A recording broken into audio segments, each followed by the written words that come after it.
ये कहानी एक पंडित जी की जो राजा के दरबार में पहुंचे। राजा ने उनसे 3 प्रश्न किए कि ईश्वर जो है कैसे दिखता है, कहां तक देखता है और करता क्या है। पंडित जी ने कहा आपने मुझे बुलाया लेकिन आदर सत्कार नहीं किया। तो दूध का ग्लास मंगवाया गया। पंडित जी दूध के ग्लास में बार बार उंगली डाल करके दूध को बाहर निकाल करके देख रहे थे। राजा ने पूछा कर क्या रहे हो। पंडित जी ने कहा कि मैंने सुना है दूध में मक्खन होता है। राजा ने कहा ऐसे थोड़ा ना मिलेगा, दूध से दही बनाया जाता है, दही को मथा जाता है, फिर मक्खन मिलता है। पंडित जी ने कहा ईश्वर भी ऐसे थोड़ा ना दिखेगा, आत्मा को पवित्र करना होगा नियम से, ध्यान से, अभ्यास से, तब परमात्मा दिखाई देगा।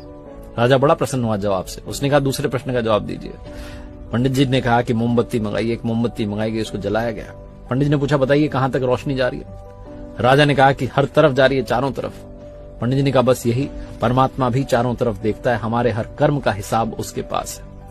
फिर राजा ने कहा कि तीसरे प्रश्न का जवाब दीजिए, ईश्वर करता क्या है। पंडित जी ने कहा आप गुरु बनकर के पूछ रहे हैं कि शिष्य बनकर के। राजा ने कहा शिष्य बनकर के।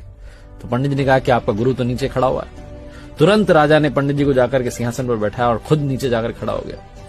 पंडित जी ने कहा बतलाने के लिए रह क्या गया है, बस यही तो ईश्वर करता है, पल में राजा को रंक और रंक को राजा बना देता है।